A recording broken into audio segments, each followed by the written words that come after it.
Murder in the morning from the Hidden Killers podcast. Well, we've been talking for quite a while about Richard Allen. He's the man accused of being the Delphi murderer, despite there being very little evidence to prove that he actually is, other than him raising his hand when people said, "Hey, who was by the bridge that day?" I work over at the CVS. I went for a walk. You're it! You're the man! Yeah. Let's arrest you. But they waited quite a while before actually making that arrest, and still don't really have a whole lot of solid evidence against the man. Anyway, the other big thing with Richard Allen is the fact that when someone is innocent until proven guilty, you don't normally go to maximum security prisons. That's after you've been sentenced for the crime. In Delphi, Indiana, their answer to this was, let's send him to maximum security prison. So he went, and he's deteriorated. If you look at pictures of him from when he went in to today, he looks like a very, very, very broken individual. And people have said, why can't we just get him back to a jail? That's really where he should be. Well, they moved him, but not to a jail. So Delphi still fucking things up as usual. He's been transferred to a new correctional facility in Indiana, according to a transfer notice filed by the Indiana Attorney General, by the way, in the middle of the night. Hoping nobody catches us, because there's no such thing as Twitter or digital media or anything like that. Middle of the night. This poor guy, let's just say he did it. Yeah. I still feel like he's being dealt a really shitty hand. Well, if he did it, at the end of the day, we'll go, well, who fucking cares? But if he didn't do it, which is actually probably a little more likely, he's being dealt a really shitty hand and will likely be a millionaire someday if he doesn't die within the prison system after he files multiple lawsuits against the state of Indiana, the prison system, and Delphi, Indiana, for his treatment, because they've done basically everything wrong in this case. Allen's relocation comes after an emergency order. Was fine. It's just kind of funny. An emergency order. Emergency kind of implies urgency, right? Yeah, you'd think. Filed April 5th. Jeez. By his former defense team, citing poor living conditions and unfair treatment at his previous prison. Because, it wasn't good. There was all these accusations of Odinism. I mean, we can go into that whole thing.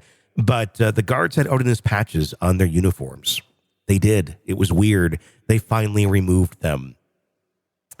But if everyone wants to say, the Odinist theory is crazy, why the fuck are the judges, or why the fuck are the, not the judges, the wardens at the prison wearing this? And why would they remove them? I mean, I get that they were ordered to, but something about if it wasn't wrong in the first place, why did it have to be removed? Yeah. Judge Frances Gull granted a request for Richard Allen's transfer. Well, how nice of Judge Gull. When she's finally under the microscope by the Supreme Court, she's finally like, maybe I should do my job. Maybe this is the time to finally do that. Responding to concerns raised by his former defense counsel, Allen had been housed at the Westville Correctional Facility since November 3rd of 2022 before his relocation to the Wabash Valley Correctional Facility now on December 6th. Records show that Allen remains on long-term segregation, as they call it, at the new facility, a status that involves physical separation from the general offender population and is typically assigned to inmates in his designated unit. Allen's case, of course, has been marked by a lot of legal issues, including efforts to change the location of his trial and disputes over his legal representation. His former defense had, of course, asserted that Odinists, a white nationalist group, that's what they are today, were responsible for the 2017 murders of Libby and Abby, casting doubt on Allen's guilt. A pretty far-fetched theory, I might add, but there's a lot of weird pieces to this that kind of make you go, Earlier this year, and there's also the leak of the crime scene picture, and that's not supposed to happen. There's so many things about this case that weren't supposed to happen. Oh, yeah. I mean, that was something that nobody really foresaw happening. That was someone who got into his defense counsel's office that was trusted, that was actually a former employee, and snuck these pictures. It wasn't the actual defense of Richard Allen leaking these things out.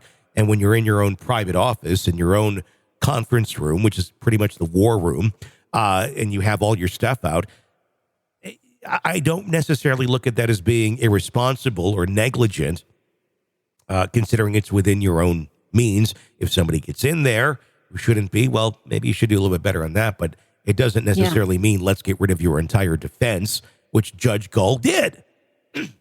Which, by the way, the prosecution was nowhere near ready to handle this trial or prosecute Mr. Richard Allen when the defense of Richard Allen said, we're going to do that whole speedy trial thing because it's entitled to him under the Constitution. When they did that, then suddenly it was like, oh, wait a second. You guys need to go. And that's how they were able to delay it. Basically kind of pulling some strings. Yeah. Judge Gull denied a request to move Allen's trial out of Carroll County, but stipulated that all jurors for the case would be selected from Allen County. Allen's trial was initially scheduled for January of 24, but now it's postponed to October of 2024 to allow his newly appointed public defenders, Robert Scremin and William Libredo, adequate time to prepare for his defense. We're still yet to hear if they'll allow his former attorneys to join pro bono, which they've offered to do. Despite Allen's legal challenges and requests, both Judge Gull and Attorney General Todd Rokita rejected his petition to have Judge Gull removed from the case, and his former attorneys, Andrew Baldwin and Brad Rossi, reinstated. The rejection was based on their assessment that Allen's actions were improper and inappropriate, and emphasized that Allen should have pursued the appropriate legal channels to address his concerns, such as filing an appeal, which he did not do. Judge Gull further accused Allen's former attorneys of gross negligence, including leaking criminal case materials or confidential case materials, providing false information to court, and making extrajudicial statements likely to prejudice the case. Yes. This guy, I mean, to me, this doesn't seem like a speedy trial by any means. No. Not at all. He's not getting his rights recognized whatsoever in this situation. And it's, like I said, he basically has a get a new trial free card in his pocket. Good. He should. Because I'm just not sure there's enough evidence to prove that he did this. There's not. But if he is convicted on appeals, this will likely, almost without a doubt, go to a new trial by all of the issues that have come about here over the last 6 months. So it's if this does go, it's almost like a practice trial, if you will. Yeah. See exactly how Odinism sticks, if it sticks at all. But they're beyond, take Odinism out of the equation. I don't think there's really much to go on here to prove that he did it at all.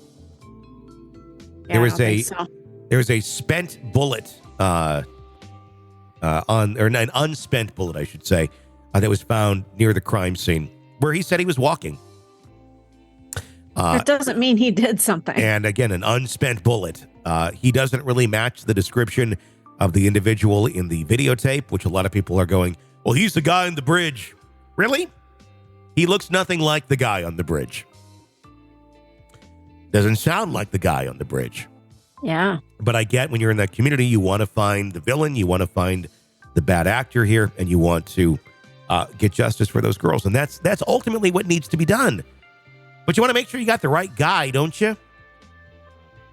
Because if you don't, then you got another guy that's going to be out there, and you may find some more dead girls in the woods, unless you actually go after the right guy.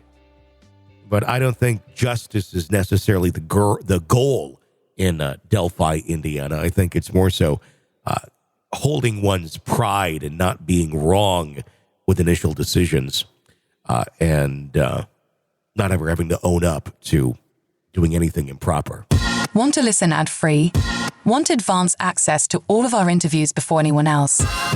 Become a True Crime Today Premium Plus subscriber on Apple Podcasts. You get every episode commercial-free. So you can binge on true crime until you can binge no more. Search True Crime Today Premium Plus on Apple Podcasts now, or go to our podcast page and sign up now. More of the Hidden Killers podcast next.